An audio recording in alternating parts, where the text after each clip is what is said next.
The bowl was still there when the light came. Blue speckled tin, the kind of blue that had faded at the rim from years of handling. It sat on the third step of the porch, the loose one, the one that gave a half-inch under any real weight, and it had been rinsed clean. No broth, no residue. Just water, dried now in the cold, and the bowl placed with some small deliberateness. Not dropped, not left carelessly, but set down the way a person sets something down, when they want it to be found, without ceremony. She stood in the doorway in the gray before sunrise and looked at it. The town was not awake yet. The main street of Harlo ran west from where she stood, still dark at both ends, the storefronts closed and the livery quiet. October had come all the way in by then, and the cold had teeth before the sun cleared the ridgeline. She could see her breath. She did not move toward the bowl immediately. She stood with one hand on the doorframe and looked at it the way you look at something you already knew was coming. He was gone. She had heard nothing, no step on the boards, no creak from the lean-to door, nothing in the night to suggest he had moved at all. And yet the bowl was there, and the lean-to was empty, and 4 months would pass before she saw him again. But that is where this ends, for now. Here is where it began. The second Tuesday of October, 1883. She was at the window of her shop with a hem she had been refolding for 20 minutes, not because it needed it, but because her hands needed something to do while she watched the platform. The afternoon train from Billings had come in an hour late, which was ordinary, and most of the passengers had dispersed into town, which was also ordinary. What was not ordinary was the man still standing on the platform when everyone else had gone. He was not resting. He was holding himself upright through some private negotiation with his own body, one hand on the post, his coat too light for the weather. Even from across the street she could see the gray in his face, the way his shoulders moved when he coughed, the whole upper body, not just the chest. She knew that cough. She had heard it for 2 weeks 3 years ago, in a room at the back of the house she no longer lived in, and she had boiled water and changed cloths and prayed, and none of it had mattered in the end. She set the hem down on the cutting table. Across the street he straightened up and looked toward the boarding house, then started walking toward it slowly, and she watched him go, and she did not yet know what she was going to do, but her hands had already gone still. She watched him reach the boarding house steps. The landlady came to the door before he'd knocked. She'd likely seen him from the window, the way most of Harlo had learned to watch the platform after the diphtheria scare. The woman at the shop couldn't hear what was said. She didn't need to. She could read it in the geography of the two bodies, the landlady filling the doorframe, arms crossed at her waist, and the man standing one step below, not leaning forward, not pressing. His hat was in his hand. He'd taken it off, which meant he'd asked politely. The landlady shook her head once. He put his hat back on. That was the part she kept returning to, later, not the refusal. She understood the refusal, even if she didn't agree with it. The diphtheria had frightened people badly, and fear had a long tail. What she kept returning to was the way he put his hat back on. No argument, no second attempt. He simply accepted the shape of the thing and turned, and the turn was unhurried, as if he had expected this and made some arrangement with himself beforehand about how he would carry it. He stood for a moment on the bottom step, looking down the main street. She watched him take in the length of it, the general store, the saloon, the post office, the gap where the feed barn had burned in August and hadn't been rebuilt. A man reading a town for what it would and wouldn't give him. Then he coughed again, and this time he had to brace a hand on the railing. She stepped back from the doorway. Her workroom was dim at that hour, the afternoon light coming in low through the single east window, and the blue-speckled tin bowl was on the shelf above the basin, where it had always been. She'd carried it from Missouri in a flour sack. It had made the whole trip without a chip. She was not a woman who deliberated past the point of use. She took her shawl from the hook by the door.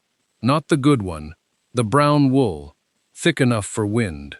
She looked once at the cutting table, at the hem she'd been working, and then she walked out onto the porch. He was still standing at the end of the boarding house steps, one hand at his collar, looking at nothing in particular. A man with nowhere to go, not performing it, simply inhabiting it, with a kind of worn patience that she recognized from her own mirror, from the months after the funeral, from the particular exhaustion of people who have stopped asking for more than they might reasonably get. She came down the porch steps, the third one shifted under her foot the way it always did, and crossed the street. He heard her coming and turned. She looked at his face. Gray, yes, and past that, careful. She said, "There's a room at the back of my shop." He turned slowly, the way a man turns when he has learned not to move fast toward things that might not be what they appear. She watched him take her in, her shawl, her plain dress, her face. She was not young in the way that asks for anything. She was the age that has already decided what it is. "There's a back room," she said. "Storage, mostly. A cot. It's not much." He did not speak immediately. That was the first thing she noticed. He did not rush to accept or to thank her. He just held still for a moment, the way a man holds still when he is deciding whether a thing is real. Behind her, she heard the particular silence that precedes talk. She did not turn around. She knew without looking that the two women from the dry goods window had moved closer to the glass. She knew that Mrs. Aldrin, who ran the boarding house, was still standing somewhere in the frame of her own door. She knew that on a street this short, in a town this size, there was no version of this moment that went unobserved. She had known that before she came down the steps. She had come down anyway. He said, "I don't want trouble for you." She said, "I didn't ask what you wanted." It was not unkind. It was simply the truth, delivered without decoration. Something moved in his face. Not quite a smile, not relief exactly. More like recognition, as if he had heard that register of voice before and knew what it cost a person to use it. He picked up his bag. It was not heavy, she noticed. A man traveling light, or a man who had already sold off what he didn't need. She did not ask. She turned and walked back. He followed 2 paces behind, which she found correct. Neither too close, nor hanging back as if ashamed. When they reached the steps, the third one shifted under her boot. He stepped over it without comment, without looking at it. She noticed that he noticed. Inside, she went straight through the shop to the back without preamble. The storage room was narrow, a cot along one wall, a shelf with remnants, a window that faced the alley. She had aired it in September and not again since. "The stove's in the main room," she said. "There's a kettle." He set his bag on the floor and looked at the cot and then at the window. Not assessing its worth, something else. Maybe just confirming it was solid, that it would hold. "There's broth on from this morning," she said. "I'll bring a bowl." She left him there and went to the kitchen. The blue-speckled tin bowl was on the shelf where it always was. She took it down without thinking about it, the way you reach for the thing that is already in your hand. The broth had been on since morning, a habit she kept from the early months after her husband died, when having something warm on the stove felt like a reason to get up. Beef stock and dried onion and a little sage. Nothing to it. She ladled it into the blue-speckled tin bowl and stood a moment with it in both hands, feeling the heat come through. She had carried that bowl from Missouri. It had been in a crate with her good shears and 3 bolts of linen and a photograph she no longer looked at. The bowl she used. The photograph she did not. Some things you keep because they are useful, and some things you keep because getting rid of them would require deciding something you are not ready to decide. She carried it out to the lean-to. He had sat down on the edge of the cot, not lying down, not standing, that in-between posture of a man who doesn't want to seem weaker than he is. His coat was still on. His bag was at his feet where he'd set it. The lamp on the shelf threw a low yellow light across half the room and left the rest in shadow. She held out the bowl. He took it with both hands. That was the thing she noticed. Not a single hand, not a careless grip at the rim. Both hands, cupped around it, the way you hold something that belongs to someone else. He looked down at it for a moment before he brought it up to drink. She should have turned and gone, there was nothing to wait for. But she stood in the doorway and watched him take the first long swallow, and she saw the tension go out of his shoulders, the way it does when the body gets what it has been needing, and finally gives up pretending it wasn't desperate. "I'll bring a blanket," she said. He didn't answer. She wasn't sure he heard her. She went back inside and took the wool one from the cedar chest. Not her good one, but not the roughest either, and came back and laid it over the end of the cot. He was still holding the bowl with both hands. She looked at his color. Gray at the jaw, worse than she'd thought in the light. His breathing was shallow, and he was working to keep it even, which meant the effort it cost him was larger than what showed. "Sleep if you can," she said. She took the lamp from the shelf and set it on the floor where it wouldn't tip. Gave it enough wick to last a few hours. The window rattled once in the wind off the plain. Outside, Harlo had gone quiet the way it did after dark. Not peaceful, just done. She pulled the lean-to door to behind her, not quite shut, and went inside to bank the stove against the cold coming in the night. She was at the machine by first light, the treadle moving in its steady rhythm, when she heard the first voice carry from the street. She didn't stop. The needle kept its line. She had known it would come. A town like Harlo had no mechanism for not knowing things. The boarding house woman had seen him turned away. The liveryman had watched her cross the street. The walls of the lean-to did not face inward. They faced town. By Thursday she could feel the shift, the way you feel, weather before it arrives. The two women who usually came on Thursdays for their alterations didn't come. She finished their work anyway and set it folded on the shelf. She checked on him twice that morning. His breathing was worse than the night before, and better than she'd feared. He'd finished the broth she left before dawn, and set the bowl on the floor beside the cot, in a way that seemed deliberate, like a man accounting for things that weren't his. She refilled it without waking him. The knock at the side door came just before noon. She opened it, and the older Crow woman was standing in the thin October light, a cloth bundle in both hands, the kind she tied with braided grass. She held it out. That was all. No explanation, no inquiry about what exactly was happening in the lean-to, or what the woman thought she was doing, or how she expected this to end. Just the bundle, and both hands offering it, and eyes that had seen enough of enough that they had stopped needing things explained. The woman took it. She almost said, "Thank you." Didn't. The older woman turned and walked back along the side of the building and around the corner, and that was the entirety of it. Inside the bundle, yarrow, dried, and what she recognized as willow bark by the smell, and a small folded square of something she didn't know but would trust. She set the kettle on. The boy appeared an hour later. He came to the front this time, which meant he'd been given a purpose, letters and a brown paper parcel. Her name written in the postmaster's neat hand across the front. He was 8, maybe 9, with ears that were slightly too large for his current head. He held out the mail and then did not leave. His eyes went to the lean-to. She took the letters and set the parcel on the counter behind her. She said nothing about what he was looking at. "Anything else?" she said. He looked back at her. "My ma says to ask if you need anything from the store." She considered this. "Tell her I'm fine," she said.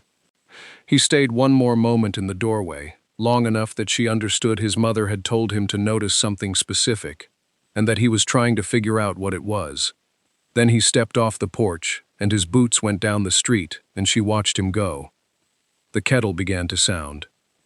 She poured the broth into the blue speckled bowl and carried it out the back. He was awake. That was something. He had pushed himself up against the wall of the lean-to with both hands flat on the floor beside him, the effort of it visible in his jaw. The blankets had twisted around his legs in the night. She set the bowl on the edge of the crate she'd dragged in to serve as a table and straightened the blankets without comment. His skin still had that gray undertone, the color of ash left too long in a grate. He tried to hold the bowl himself. She let him. His hands shook enough that the broth moved. She went back inside.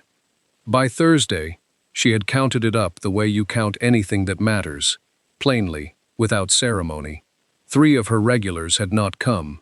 Mrs. Alcott's good wool coat, due for its lining to be turned, sat in a basket by the door where she'd left it 6 days ago. 2 other women, sisters who shared a house on the North End and brought her work together, always together, had sent a note. The note was polite. It said they would return when things were settled. They did not say what things. She took the basket with Mrs. Alcott's coat and moved it to the shelf. She did not put it away. She left it visible, because she was not ashamed, and she did not intend to behave as though she were. The number in her head was specific. It was not ruinous. It was not comfortable. She kept going. Twice a day she carried the bowl out to him, morning and evening. Each time she checked whether the fever had moved. She pressed the back of her hand to the side of his neck the way she had learned to do, 3 years ago, in a different room, with a different man. The memory did not ambush her anymore. It sat where she had put it. His skin was still hot. On Friday morning, she added the older woman's dried bark to the kettle, the way she'd been shown. A long, slow steep, not a boil. The lean-to smelled of wood smoke and something medicinal. She had left the small window unlatched to let the air move. He was sleeping when she brought it, so she set the bowl on the crate and let him sleep. He did not eat it before it cooled. She came back and found it there, untouched, and she took it and set the bowl inside and rinsed it. She cut 3 collar pieces before noon and finished the seaming on a work shirt she'd been putting off. The shop was quiet in the way that a room is quiet when something is happening in the room next to it. The fever did not break. She made more broth. On the 6th evening, the wind came in from the north, and the temperature dropped fast enough that she could feel it change while she was still standing at the stove. She finished the broth, ladled it, carried it out. When she pushed open the lean-to door, she stopped in the doorway. He was awake, but not in any useful way. His eyes were open and tracking something that was not in the room. His hands were moving against the blanket in small, repetitive motions, smoothing it, smoothing it. The bowl was still where she had left it from the afternoon, still untouched. She said his name, not his name. She didn't know his name. She said, "Hey," in the tone she might use on a horse that had spooked, low and without alarm. His eyes moved to her face and then away. She set the bowl down, pressed the back of her hand to his neck. The heat coming off him was different from before, denser, settled in deeper. She stood there for a moment. Then she went inside, put on her coat, came back out, and sat down on the ground with her back against the lean-to wall, beside the door. Not inside, outside. There was a reason for that distinction, that she did not examine closely. The cold came up through the ground.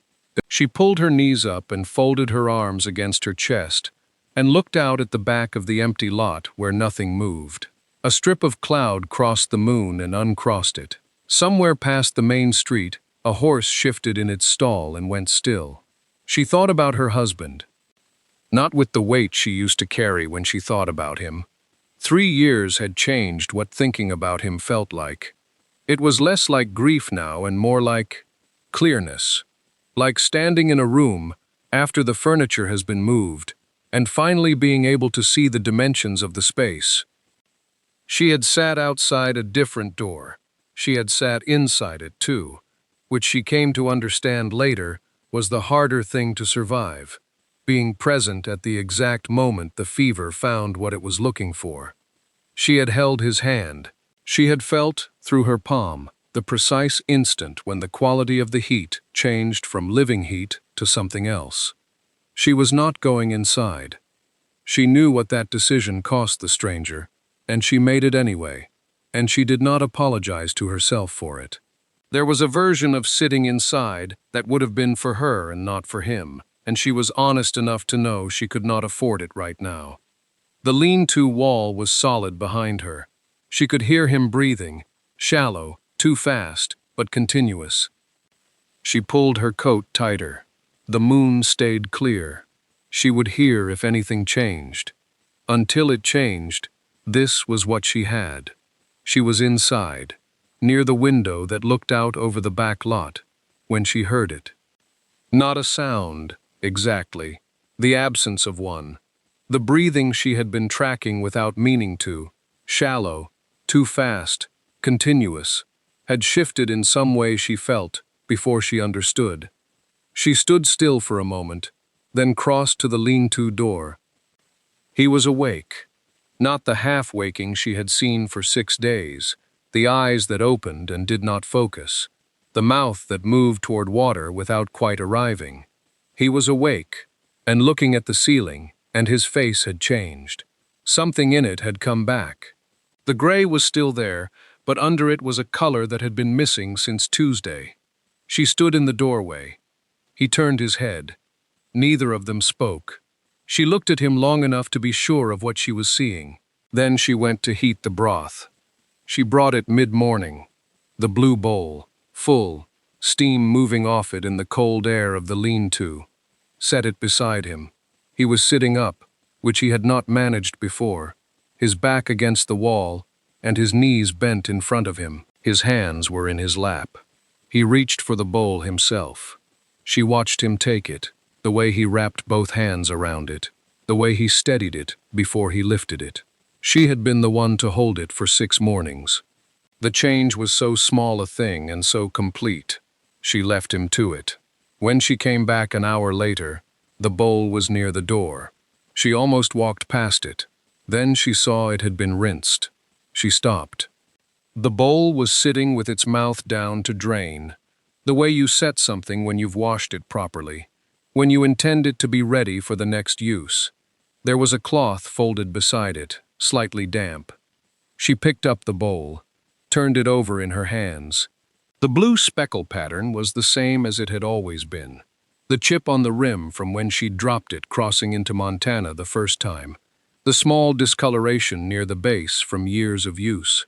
She had carried it in a flour sack the whole way. It was not a valuable thing. It was just hers. She stood there longer than she needed to. She was not sure what she was doing, only that the bowl was in her hands, and the lean-to was quiet, and the day was ordinary, except that a man on the other side of that wall had come back to himself, and someone who had been through what she had been through knew that was not a small thing. She set the bowl under her arm and walked back to the shop. She did not look at the step on the way up. He came out of the lean-to that afternoon. She heard the door first, the particular drag of it across the uneven floor, and then his steps on the ground outside. Slow, deliberate, the steps of a man testing what his legs still knew. She did not go to the window. He knocked on the shop door at dusk. She opened it, and he stood there with more color in his face than she had seen yet. And he said he thought he could eat something solid if she had it. She did not make a thing of it. She heated what was on the stove and set it on the counter, and he sat on the stool she kept near the work table, and ate without speaking. When he was done, he carried the bowl and the spoon to the basin himself, rinsed them, set them to drain the same way he'd set the tin bowl, mouth down, cloth alongside. She thought about saying something. She didn't. The next morning, she found the window latch fixed. She had not mentioned the window latch. She had not mentioned it because she had stopped noticing it, the way you stop noticing things that have been broken long enough. But she noticed it now. The latch sat flush against the frame. Someone had shimmed it. The work was clean, unhurried. She ran her thumb along the edge once and went back to her work. The day after that, it was the shelf board in the back corner, the one that had cracked along the grain sometime in September and threatened to drop her basket of thread spools every time she set anything near it. She had been setting things near it anyway, because there was nowhere else. When she went to reach for her shears that morning, the board was solid. He'd used a scrap piece, matched the width, fitted it without a gap. She did not say anything to him about it. He did not say anything to her about it. That was the arrangement, without either of them having made it. On the second afternoon, she came up the porch steps, and her foot found the third one, the loose one, the way it always did, settling into that familiar give. She caught herself waiting for it not to happen. And when it did happen, when the step moved the way it had moved for 3 years, she stood on it a moment longer than necessary. He was inside. She could hear him. A small sound. A drawer being checked. Something set back in order. He had fixed what was broken without being asked. He had not fixed that one. She went inside. She did not know what it meant that she had noticed. She only knew that she had, and that knowing sat with her through the rest of the evening, like a question she hadn't yet decided to ask. She woke before light on Friday. She could not have said why. No sound had reached her. The lean-to was quiet in the way that rooms are quiet when they have been empty for a while. Not the fresh quiet of someone sleeping, but something settled and final. She lay still and listened, and understood it before she rose. She dressed in the dark and went to the back of the shop. The cot was made, the blanket folded with a precision that was not hers, the edge straight, the pillow squared against the wall. The tin cup he'd used was on the shelf above the wash basin, inverted. The shelf board he had mended held it without flex. She went to the front. The porch was gray in the early light, frost on the rail, the main street of Harlo empty and colorless, and still. And there on the third step, the loose one, sat the blue-speckled tin bowl, rinsed clean, set level, as though the step had no give at all, as though he had placed it somewhere solid. She stood in the doorway. The cold came in around her, and she did not move back from it. She looked at the bowl for a long time. She thought about picking it up. She did not. Down the street, a horse shifted in the livery. Somewhere, a door closed. The town was beginning, slowly, the way it always did, without awareness of itself. She went inside and put the kettle on. She did not go back out for the bowl until the water boiled. When she brought it in, she set it on the work table and stood with her hands flat on the surface on either side of it. The speckled enamel was the same as it had always been, chipped at the rim from the journey west, the pattern worn to gray at the base where it had been set down 10,000 times. He had left it cleaner than she ever managed to get it. She could see where he'd dried it with something. The boy came about an hour later, her mail in his canvas satchel, his collar up against the cold, breath showing. He came up the steps, the way he always did, and then stopped at the top and looked toward the lean-to door. Where'd he go? She took the mail from him. She looked at the envelopes without reading them. I don't know, she said. The boy stood for another moment, looking at the lean-to, as though the man might still be visible somewhere in the shape of the place he'd occupied. Then he nodded, the way he'd seen adults nod when a thing was done, and went back down the steps. She watched him go. The tin bowl was on her work table. The third step was still loose. November came in sideways, the wind off the high country carrying ice before there was any ice in the sky. The lean-to stayed empty. She used it for storage again, a box of muslin, a spool rack she'd meant to hang. The door didn't quite close against the wind the way it had when he was inside it, and she found herself latching it from the outside with a length of wire, something she hadn't bothered with before. The mending work came back slowly. First the rancher's wife, who had never actually stopped. She sent her son with a bundled coat and said nothing about the prior weeks. Then the school teacher, who brought a dress with a split seam and asked no questions, which was its own kind of statement. By December, the pile on her work table was what it had been before, and she worked in the mornings with the stove going, and the window fogged at the corners, and the tin bowl on the kitchen shelf, where she'd put it, and not moved it since. The Crow Woman came in mid-December, near the solstice, with a small cloth parcel of salve for cracked hands. She'd seen her outside without gloves, and stayed for tea. They sat across from each other at the kitchen table, the stove ticking between them, and spoke about the coming cold. The old woman's eyes moved to the shelf once. She said nothing about it. Before she left, she put her hand briefly on the back of her host's hand, a touch no longer than a breath, and then gathered her coat and went. The boy kept coming with the mail. There was no reason for it by December. She could have collected it herself, the post office 3 doors down from her shop. But he arrived every morning at the same hour, his canvas satchel over his shoulder, and she did not ask him to stop. Some mornings there was nothing to bring. He brought it anyway, stood on the porch, held out a hand with nothing in it, shrugged with the full solemnity of an 8-year-old who has decided something matters, and she thanked him for it. Once she gave him a biscuit. He ate it on the steps and didn't leave for a while. January, February. The cold settled in like something that had always lived there. She worked, she slept. She woke to frost on the inside of the glass and lit the stove and began again. The tin bowl stayed on the shelf. The third step stayed loose, the same soft give under her foot every morning, every evening, the familiar yield of a thing that had never been fixed and had not needed to be. She had stopped thinking about it directly. It was simply there, underfoot, the small persistent fact of it, the way some things are. He came up the main street on a Thursday morning in the last week of February. She did not see him arrive. She heard the boards of the porch first, a weight she did not recognize, heavier than the boy's, deliberate in a way that was not the postman's deliberate. She looked up from the shirt on her table. Through the front glass she saw his back. He was crouching at the third step. She stood still for a moment. He had a canvas roll laid open on the porch beside him, a full set of tools, each one seated in its loop. He had not knocked. He had not come to the door. He had simply found the step and folded himself down to it, the way a man does when he knows exactly what he came to do.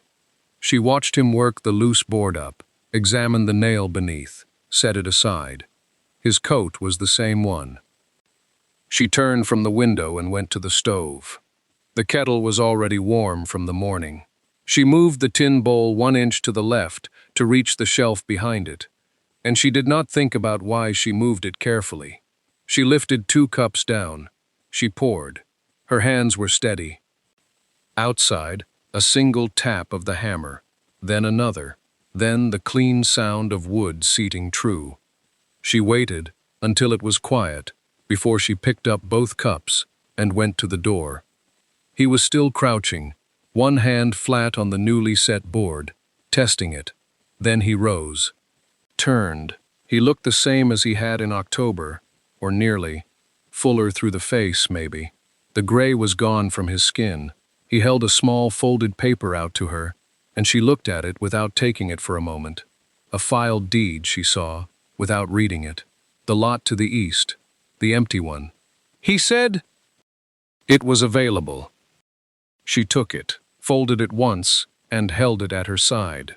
She gave him one of the cups instead.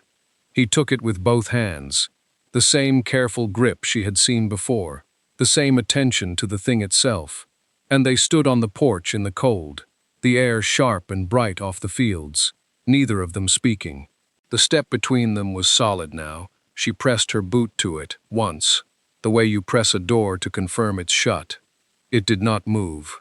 The town was beginning its morning, the general store, the livery, someone's dog crossing the frozen street. Half of Harlo would know by supper. By morning the rest would. She looked out at the empty lot and drank her coffee. He stood beside her. The cold sat on everything, clean and even, and neither of them explained a thing.